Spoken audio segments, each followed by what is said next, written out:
Thank you so much. We love you!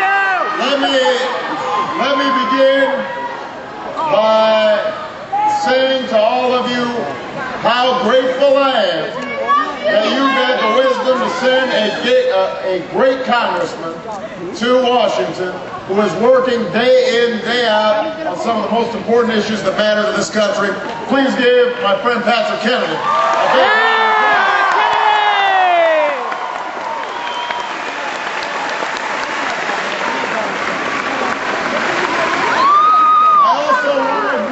Another great friend, another Patrick. He is a great ball player, from what he tells me. I've never actually seen him, but I do know he is a great attorney general, a great supporter of mine. Please give a big round of applause to Patrick Lynch.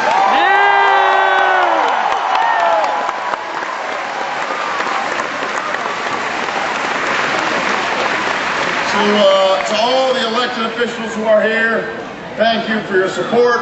To all the precinct captains and grassroots supporters that have helped to build this organization, thank you so much. Give yourselves.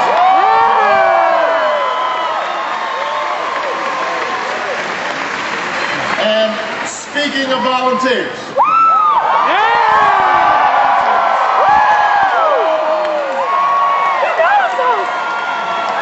we can always use more.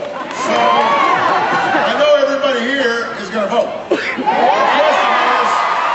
The question is, will all of you also bring other people to vote? If you are willing to put in a couple hours over the next couple of days to drive turnout, especially on election day, please fill out one of these sheets that have been passed out. We would love for you to get more involved because we really think that we can win right here in Rhode Island.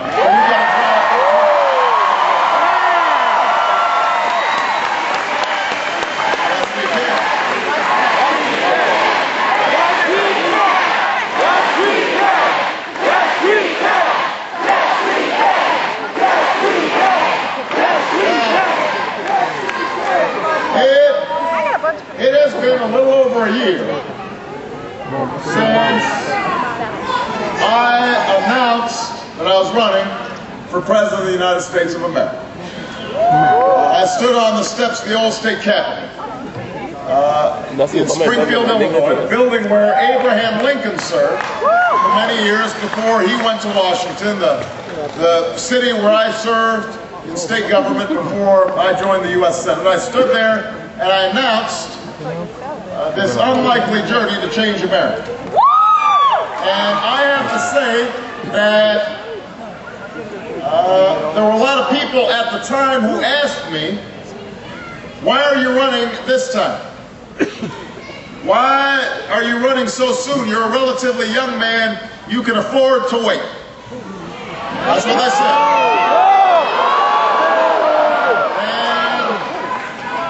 And what I had to explain to people was I wasn't running because of some long-held ambition. I know people have been going through my kindergarten papers, but that's not what I'm saying. I'm not running because I think somehow that it's my turn, or I think it's somehow owed to me. I'm running because of what Dr. King called the fierce urgency of now.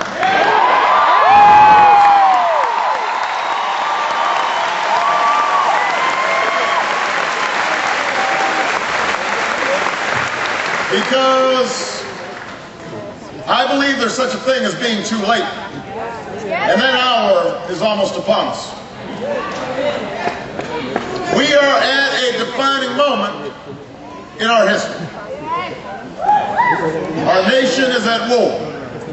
Our planet is in peril. And the dream that so many generations fought for feels like it's slowly slipping away.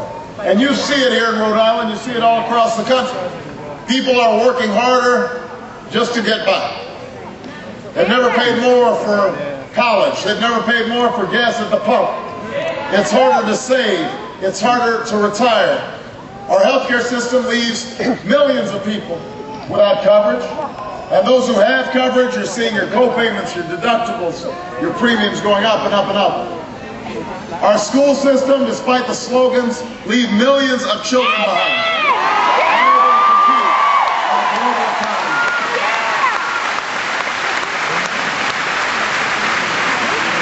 In such circumstances, we can't afford to wait. We can't wait to fix our schools. We cannot wait to fix our healthcare system. We cannot wait to provide good jobs and good wages. We cannot wait to end global warming. We cannot wait to bring this war in Iraq to a close. We cannot wait.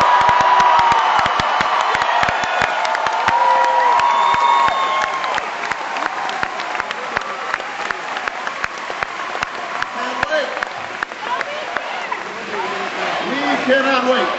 And so a year ago I said to myself, the size of our challenges had outstripped the capacity of a broken politics to solve. And I thought the American people were eager, were desperate for something new, that they wanted a politics that wasn't about tearing each other down, but was about lifting the country up. Yeah! They wanted politicians who weren't about spin and PR, but we're about straight talk and an honest conversation with the American people. In other words, I decided to run because of you. I was betting on you. Some of you know I now live in Chicago, and that has been my home for most of my adult life, but I'm not originally from Chicago. I moved there after college, when I wasn't much older than a lot of the young people here today. To work as a community organizer with churches that were trying to deal with the devastation of steel plants that had closed. And thousands of people had been laid off of work. And I worked with these churches to set up job training programs for the unemployed, after-school programs for youth, and to try to bring economic development to the communities. And it was the best education I ever had. It was hard work. But it taught me that ordinary people can do extraordinary things when they're given a chance. And it taught me that change doesn't happen from the top down. It happens from the bottom up. It happens because